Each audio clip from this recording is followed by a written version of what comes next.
Hello everyone, and welcome to this week's episode of Swoosh English here with PT Academic. So this week we are looking at the reading section of our exam, and we are looking at the task reading and writing fill in the blanks. So let's get straight into it.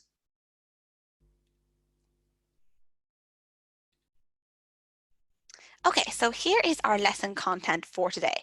So as I said, we are doing reading and writing fill in the blanks. And throughout the lesson today, we're going to learn how to approach the task. For example, some procedure in relation to the task, any strategies, how it's scored, and some tips as to how you can be successful with reading and writing fill in the blanks. Then we're going to do a little activity of words with similar meaning, so just a little bit of practice with this. And then we'll do some practice samples with reading and writing fill in the blanks, okay? Do some prompts and work through the answers together. And then we will have a Q&A feedback session for any questions that anyone has. So let's get started. Okay, so here's PTE Reading and Overview. So of course, we're just going to look now at the overall structure of the reading exam and the different questions that are included in that. So the time allowed for reading is 32 to 41 minutes, okay? And the 5 sections are multiple choice, choose single answer, where you'll have about 2 to 3 different items for this task. Of course, that means you simply have to choose one answer within a few different answer options. Then we have multiple choice, choose multiple answer also within the reading section. Again, 2 to 3 items. And for this task, you will have to choose more than one answer within those answer options. So it doesn't tell you how many answers that you have to choose, but it just says more than one. So then you decide based on what is correct or incorrect. And then part 3, we have our reorder paragraphs. Again, 2 to 3 items. So with reorder paragraphs, you simply have to put a number of sentences in the correct order to make the correct paragraph with logical flow and correct meaning. And of course, we have done a lesson on this in previous weeks, and we will be doing one in the future. And then reading fill in the blanks, we looked at this last week, very similar to reading and writing fill in the blanks, except you have to choose one word for each different answer option. With reading and writing fill in the blanks, you have a number of words to choose from for each different gap. Okay, so we're going to look at that one today. And for reading and writing fill in the blanks, you have 5 to 6 items. So let's continue looking at our overview here. Okay, so again, here's our different question types. So we won't go into this in too much detail today. As I've said, we have done lessons before on each different answer type, and we will continue doing lessons in the future on each answer type. So we'll focus today really on just the prompt length. Have a quick look at this. So multiple choice single answer is up to 110 words, so not too many words for you to read for that one. Then multiple choice multiple answer is a bit longer at 300 words. And reorder paragraphs up to 150 words. Then reading fill in the blanks. So that's 80 words. So that's the least amount of words that you can get in the reading task. And then we have reading and writing fill in the blanks. So that's up to 300 words. So yes, for this one, it's quite long. You will have to try and read through it, get the gist, and really understand the meaning of that task. So it might take a little bit longer. Okay, so that's an overview of the overall reading section for the PT exam. Of course, you're not timed individually for each different task. It's up to you to really time yourself and really make sure that you have good time management for each task within the reading section. And of course, this applies for the listening section also, making sure that you really have time management going through the whole PT exam. So let's just look quickly at the task information for reading, writing, fill in the blanks. So what is the task? Of course, it's reading, writing, fill in the blanks. So your response for this task is judged on your ability to use contextual and grammatical clues to identify words that complete a reading text. Yes, so as I said, there will be a gap, and then a drop-down box can appear, and you have 4 different word options, and then you have to choose the correct word that fits in the gap. You can use your grammatical knowledge and of course your overall meanings, overall knowledge of the meanings of the words. And sometimes you can use your knowledge of collocations for this task as well, just like you can in reading fill in the blanks. So yes, you can really ask yourself, what kind of word is missing? Is it an adjective missing, a noun? And we'll look at this in more detail in order to help you decide the word. Sometimes you're simply being asked to choose the correct verb form. For example, should it be present perfect or past perfect? And you'll be able to decide that from the overall context of the sentence. And then sometimes it's a variety of words which perhaps have similar meanings, and you have to simply decide which word suits the meaning best within the context of that sentence. And sometimes, like I said, it'll be collocations, and the word simply collocates well with the word before it, and that's how you'll make your decision. So how long do you have to complete this task? Well, we recommend about 2 minutes for this task. Okay, so just try and stick to that as you're practicing coming up to the day of your exam. Just really practice this task under timed conditions and see how long generally it takes you.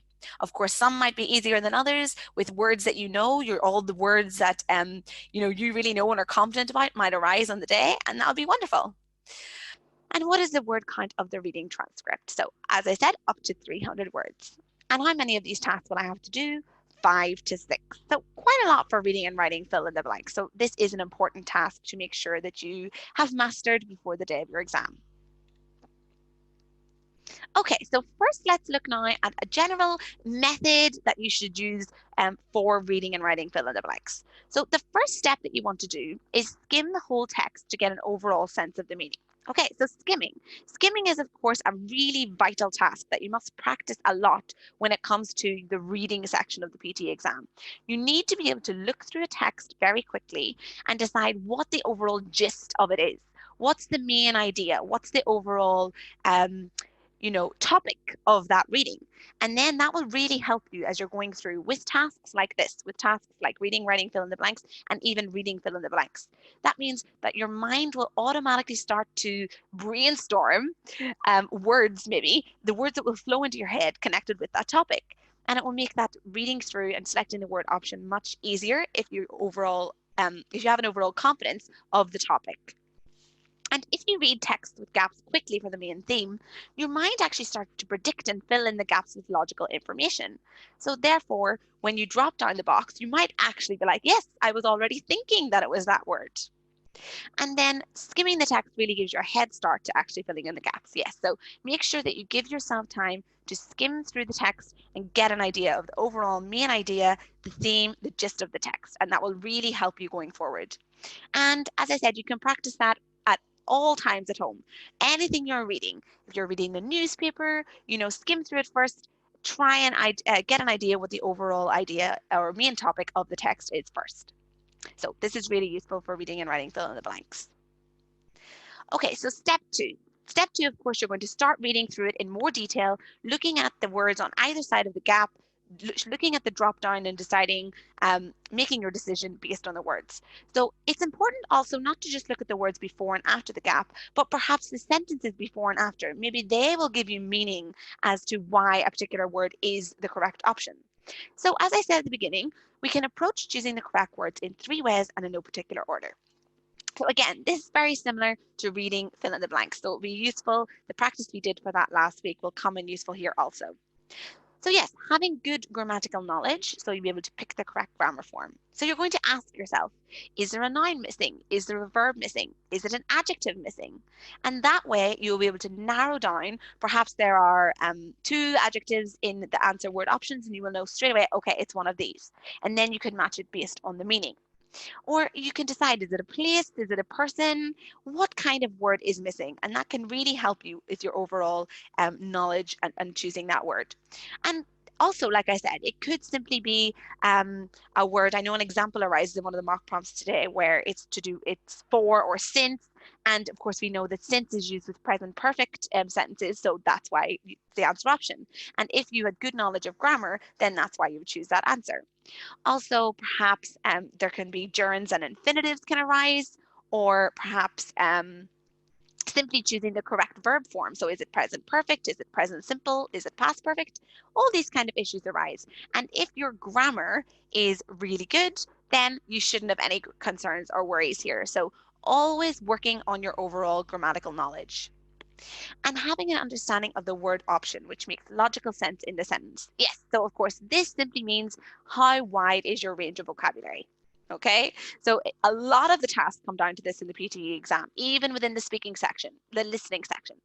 If your vocabulary isn't very good or you don't have an overall wide range of academic vocabulary, well, then you're definitely going to fall here because you won't recognize some of the words.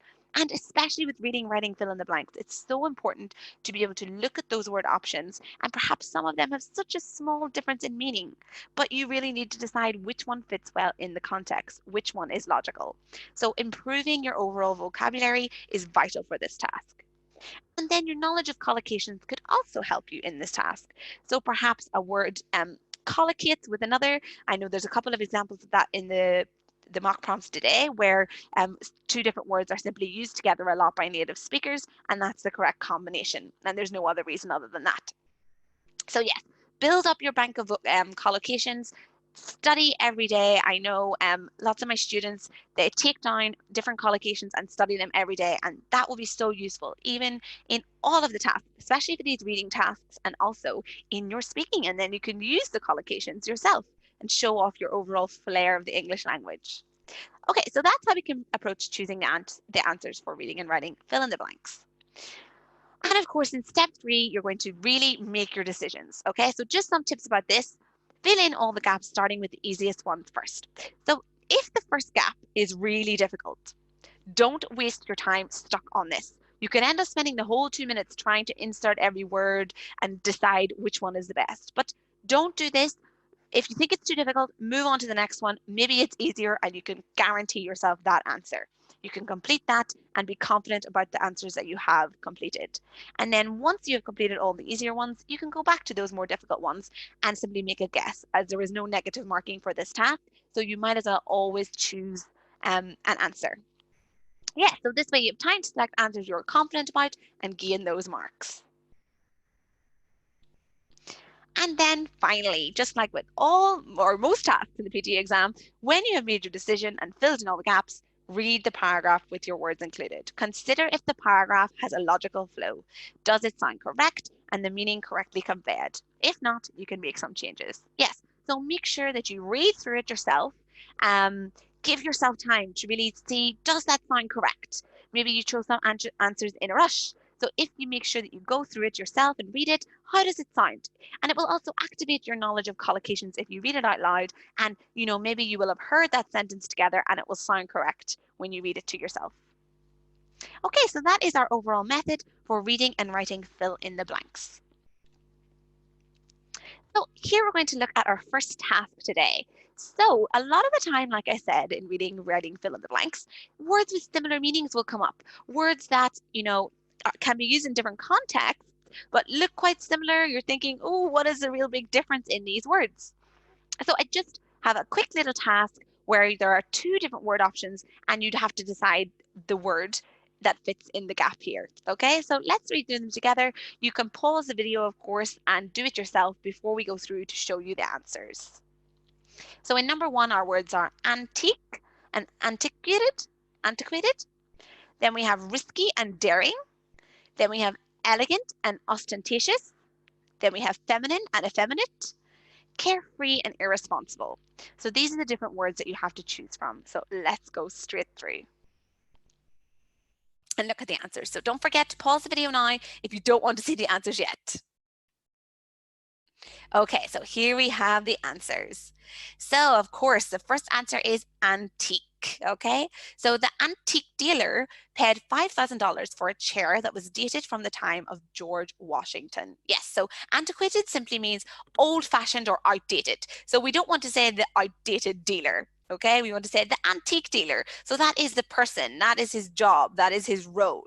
Okay, antiques, of course, being things that are of high value because of the quality of them. They've been around a long time, they come from a different century, and this is an antique. Okay, so that is the correct answer there. Number 2, he was ready to make a daring attempt to walk a tightrope across the canyon. Yes, so daring, risky. You might be thinking, okay, it could be both. But daring, it means adventurous, okay? It means adventurous or very bold, okay? So it's something that, he could do, and it was definitely adventurous. But risky is simply full of the possibility of failure, danger, or loss. So it gives it a much more negative meaning. So in this case, it's daring. And number 3, the woman was wearing too much gaudy jewelry and she looked ostentatious. Okay, so what does that mean? Well, simply ostentatious is like a shoddy display of wealth, of money, and it often comes with very negative appearances, okay? Negative connotations, that's what I was trying to say, yes. So as you can see here, the woman was wearing too much gaudy jewelry, too much. So too much, of course, is negative, and it shows that the word that we're going to describe her as is probably negative also, so that's ostentatious. And elegant would be a very positive way to describe someone, so graceful and stylish in appearance. So it doesn't match with the overall meaning of this sentence, given that we have too much gaudy jewelry. And then number 4, he was attracted by her feminine charm. Yes, so he was attracted by her feminine charm. So simply that she was having the appearance of ladylike, female qualities. Effeminate simply means having characteristics typically of women, but it's usually used in relation to men having characteristics typically of women. And then number 5, we had a relaxing, carefree vacation at the lake. So carefree is simply free from anxiety, free from responsibility, free from different things that you have to consider. And of course, carefree is very positive in its connotations, so that really matches with that sentence there. Irresponsible is not having a proper sense of responsibility. So it doesn't match in the context of this sentence. It doesn't mean not having responsibility, but just you don't have a proper sense of it. You don't carry out your responsibilities well. So there you can see the difference in these two words and why each one matches in every given sentence. So have a look, see, did you match your answers with the correct answers, and how did you do? Okay, so here is our first mock prompt today. So what's the first thing that you have to do, as we discussed in relation to the method? The first thing you have to do is skim the text for the gist, okay? So this is the instruction that you will hear for reading and writing fill in the blanks.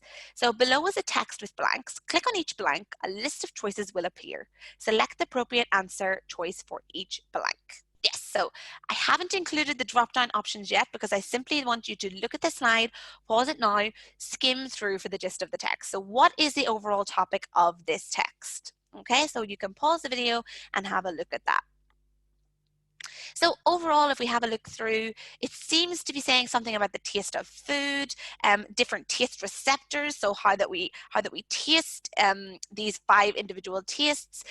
There's references to a university study. So yeah, we can see that it's something to do with taste and different substances. Okay, so let's go through now then to the next task. Okay, so we're just going to go through this mock prompt really slowly. So which part of the speech is missing in each blank? So what I mean by that is it an adjective missing? Is it a noun missing? Is it an object or a subject? What kind of word is missing from each sentence?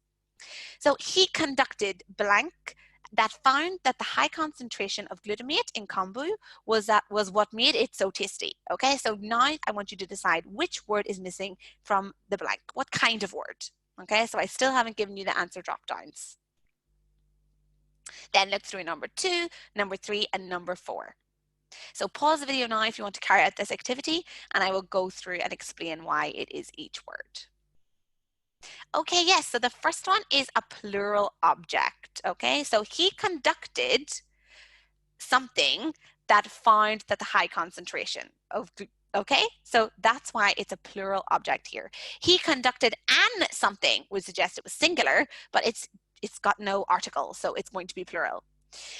Then we have number 2. So what is missing here? The seasoning that would become blank the world over. So number 2 is an adjective, okay? That would become something which is an adjective the world over. Number 3 is a noun. So by receptors on the noun, okay? So the use of the article shows that it's going to be a noun.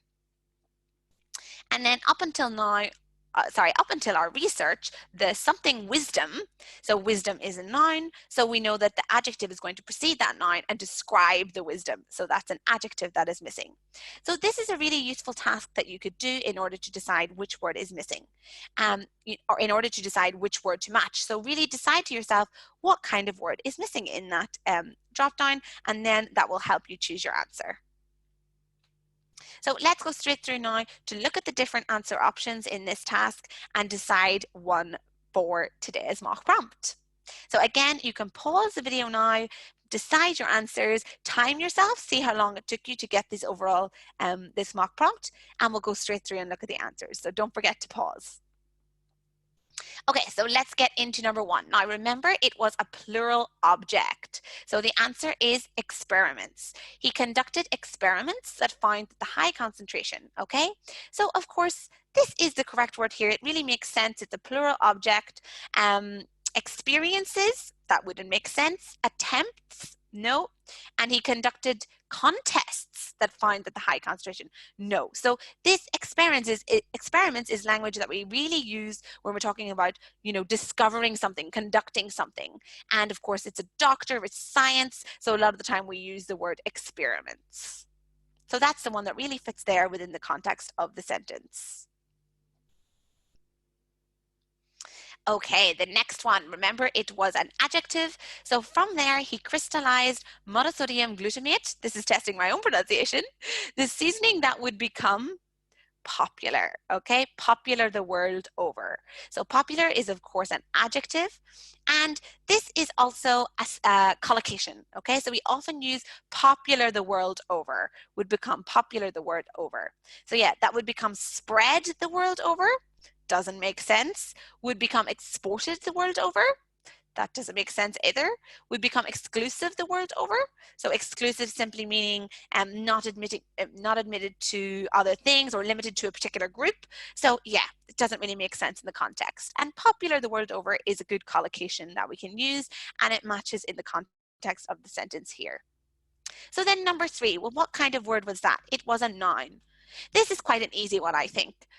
Decades later, umami became scientifically defined as one of the 5 individual tastes sensed by receptors on the tongue, of course. So whenever we taste things, we are tasting it on our tongue. We're not tasting it on our fingers. We don't have the taste receptors in our fingers or our mouth or our jaws. We're talking about the tongue. So that's good.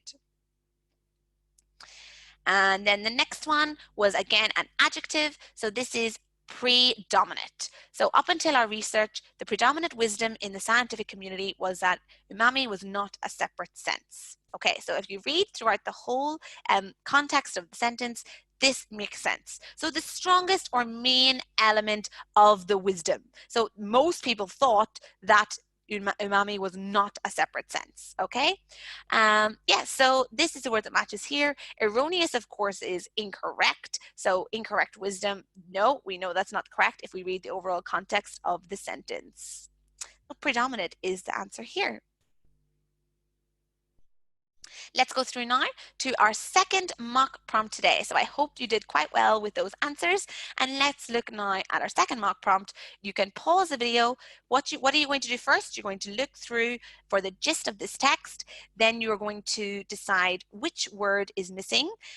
Maybe you can decide based on grammar. You can decide based on collocation or by the meaning alone. So have a look now. Go through it, try and time yourself, and then come back to the video when you're ready. Okay, so the overall gist of this this mock prompt. What is the overall main idea or the topic of this mock prompt? Okay, so it seems to be electricity and how it's powered on a global scale in relation to, we can see references to poverty, power stations, coal. So probably quite a topical topic in today, where we're always talking about how to form electricity and in relation to climate change, things like that. So let's look at the answers now. So as we can see from number 1, it's simply choosing the correct form of this expression and these verbs in the gap. So let's look now and see what it is. Yes. So most of the appliances and machines that are used in homes, offices, and factories are powered by electricity, and this equipment helps to improve people's overall quality of life. Very good. So helps to improve. We know it helps because it's a singular with an uncountable. So equipment, this equipment, and then we have helps improving. Could it be helps improving? No. So if you are using improving, that is the gerund, then it can only be helps in a negative form. So for example, I can't help dancing to music. Okay, so that's the only time you can use the gerund followed by help. But when we're using help in a positive form, we use to plus infinitive for after the verb help. So that is why the answer is helps to improve. So that's really making sure that you are aware of your knowledge of the overall gerunds and infinitives in your grammatical knowledge. And that's a difficult one to get your head around. So make sure that you're aware of the different verbs. What are they followed by infinitives, to plus infinitive, or the gerund? Really practice that and all the different rules in relation to that. Okay, so then let's look at number 2. Okay, so the answer is levels. For that reason, the wider provision of electricity supplies is a critical factor in reducing global poverty levels. Yes, so again, this is a collocation. So that's how we know that we use levels here. We often talk about reducing global poverty levels. So it collocates, and if you're aware of your collocations, you will be familiar with that, the reasoning for this word choice, okay? To meet the needs of users around the world, the global consumption of coal has risen more quickly. So what is the correct answer here? Blank 2000 than any other fuel. And we have to choose from for, in, since, and at. And the correct answer is since. So why? Why is it since? Well, we can see that there is a present perfect tense there. Has risen more quickly since 2000. So we usually use since in a present perfect context. So that is why it's the correct answer there. For 2000, well, that's not correct because we know that for is used for an amount of time such as years, 2000 years, 40 years. In 2000, no. At 2000, no. So it's since due to that present perfect context. Then we have number 4. So for countries that do not have their own supply of natural energy resources, coal has become an essential means of producing power. Yes, very good. So means of producing power. So followed by of plus ing verb. Okay, so that is means of. That's how we know it's means. And it collocates with producing. Yes, so we often use means of producing together as a collocation. Very good. Okay, so that is the correct answer there. So have a look. Did you get the answers correct? Did you match your answers? How did you get on within that mock prompt? Let's have a look at the final one then. So we have our figure is the correct answer. So this figure is very likely to increase, and predictions are that by 2030, coal will fuel 44% of the world's electricity. Yes, so figure is referring to a proportion of something. Okay, so what are we referring here to? What's the figure? Well, it's the 40% of global electricity that comes before it. So that is the proportion of something, and that's how we can use figure here, not total, sum, or volume, because that's the whole amount. And here we're only referring to 40%, which is a proportion. Okay, very good. So that is why that's the correct answer. So let's go straight through now to our third mock prompt. Okay, so again, what's the steps that you have to go through? Step 1, look through it, get the gist of the answer. Sorry, get the gist of the overall topic. What's the main idea? What is this mock prompt about? Then we're going to look at the different words, look at the context surrounding them, what kind of word is missing grammatically, which word fits into the context, and which word matches simply because of a collocation. And then make sure that you read through it again and give yourself time to review your answer and make your decisions based on how does it sound overall. And don't forget, if you are not sure about the answer in the first one and you think it's quite difficult, well then move on to the next answers and go for the easier one, so that you don't waste time on just one difficult answer. Okay, so have a read. Let's look now at what is the gist of this text. So don't forget now to pause as I'm going to get into discussing the answers. Okay, so mock prompt 3. The gist, of course, is relating to bamboo and its architecture. We can see a lot of different references made to construction. Yeah, so bamboo overall. Let's get into it then. So one Colombian architect refers to, okay, it as nature's steel. So one Colombian architect implies to it as nature's steel. Does that sound right? One Colombian architect mentions to it as nature's steel. One Colombian architect indicates to it as nature's steel. No. So why are all these correct? Well, because it's followed by to, and the only one here that is followed by to is refers. So one Colombian architect refers to it as nature's steel. Okay, so that's the only word that matches there simply because of to refers to. Okay, so then let's go to number 2. Okay, so number 2 is it is lighter and more flexible, and these qualities make it the ideal building material in areas that suffer earthquakes and severe weather patterns. Yes, so it is reference indicates that this is the plural noun group. Okay, so this is a group, and abilities, talents, and values, they don't match here, do they? So think about it. Abilities is the possession of or the means or the skill to do something. So really we usually refer to abilities, you know, like people having abilities to do something, or machines perhaps, but yes, not this one product, which is bamboo, or one substance. Okay, talents, values, so would you use talents or values in relation to bamboo also? No, it doesn't make sense. So values, of course, is something that principles or standards of behavior, and talents, again, it's more used in relation to humans or beings. Okay, so that's quite an easy one. Qualities is the correct answer. Let's go straight through now to our next answer. Okay, so height is the answer. Construction workers in places such as Hong Kong rely on bamboo scaffolding, whatever the height of the tower block they may be working on. Yes. So as you can see, whatever is a real clue here. So whatever the height. So that means it can be any height. Okay. If it says whatever the top, well, there is the top of the building, and that is it. The summit. So the summit is referring to the top of a mountain or the top of a hill. So that's not correct. And of course, mass. That's referring to perhaps, you know, typically a large body of matter. So we know here that we're referring to, you know, the height or the tall nature of something. Okay, and that's why the scaffolding gives us that clue.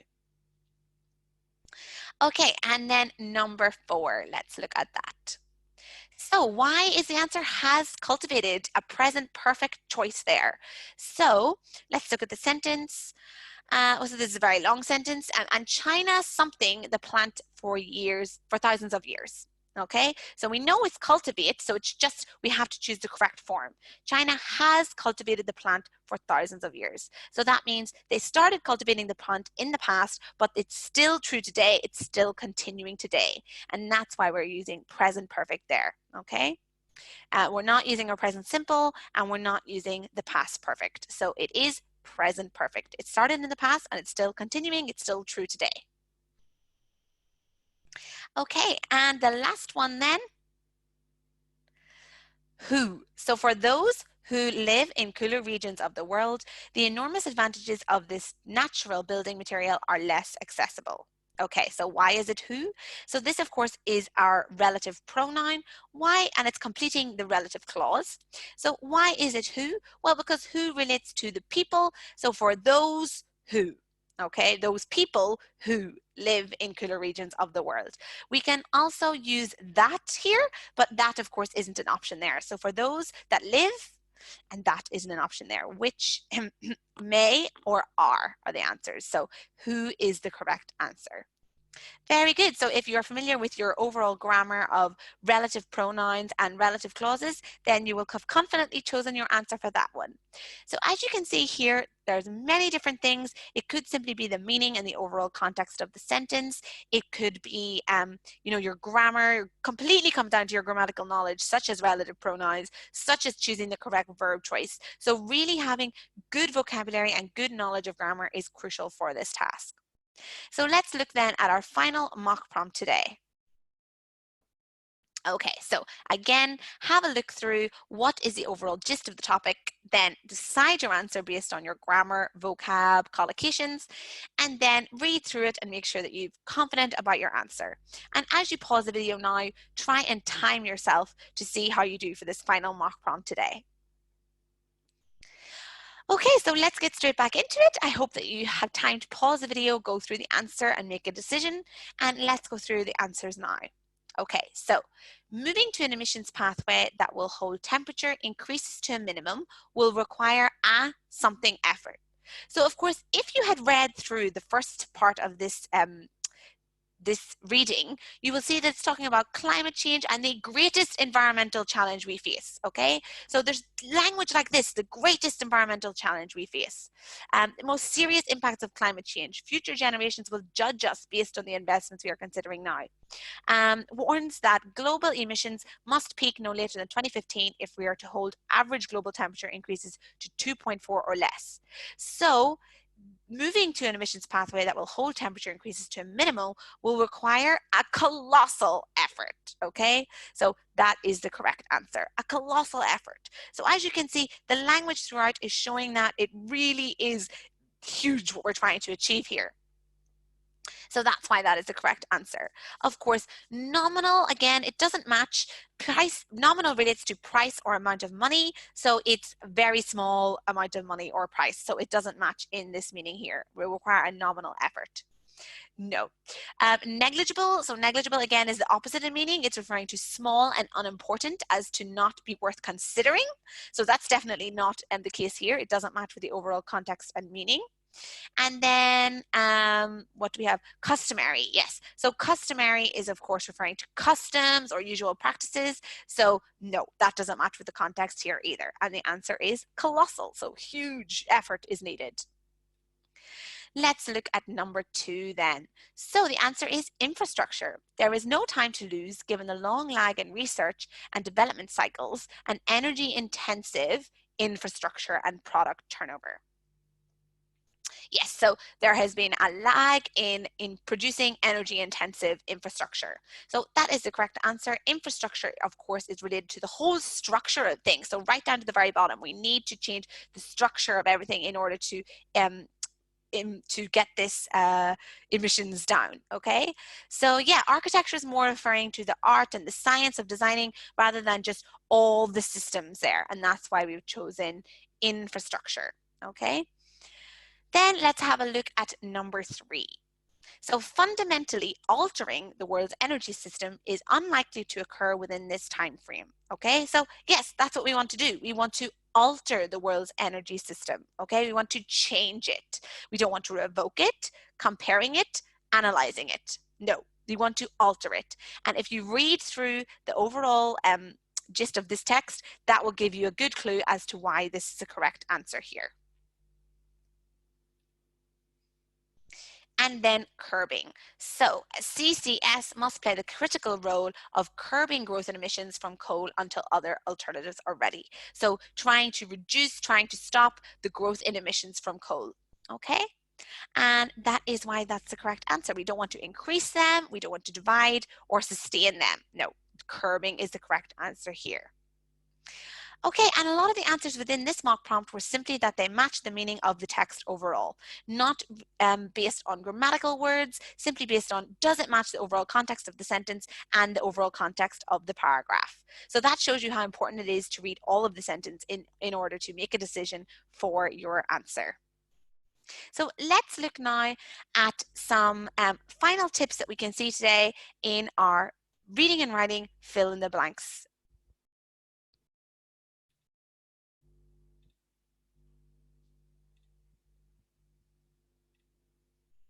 Okay.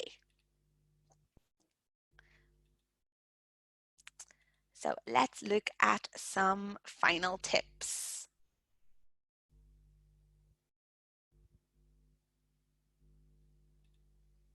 Okay, so tips for reading and writing fill in the blanks. Never leave anything unanswered. Yes, so there is no negative marking for this task, so you might as well choose an answer. So make sure you do that for reading and writing fill in the blanks.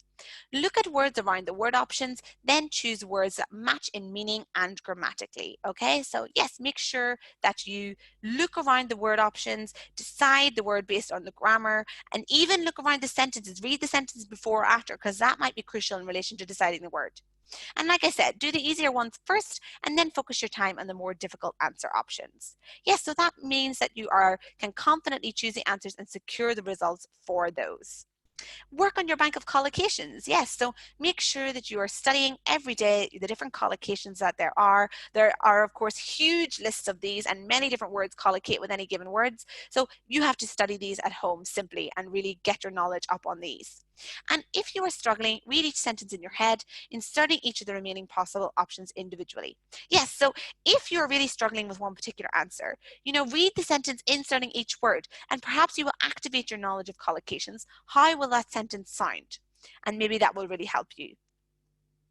Read the completed sentences again as a review if time permits. Yes, so make sure that you leave yourself time when you're going through this task and really try and do this at home. Time yourself as you're going through and really try and fit in time for review with all tasks. And of course, daily and consistent reading will really help with this and all reading tasks. Yes, so we really recommend that you keep practicing your reading. Ask yourself, what's the gist of this text?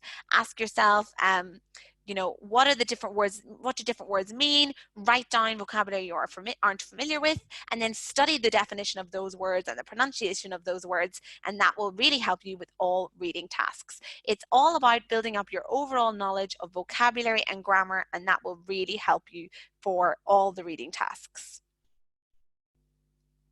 Okay, so here's just some final thoughts for our lesson today. So did you answer the question prompts correctly? So how did you do? Did you answer them correctly? Did you get a lot of them incorrect? Do you feel like you have a lot of work to do?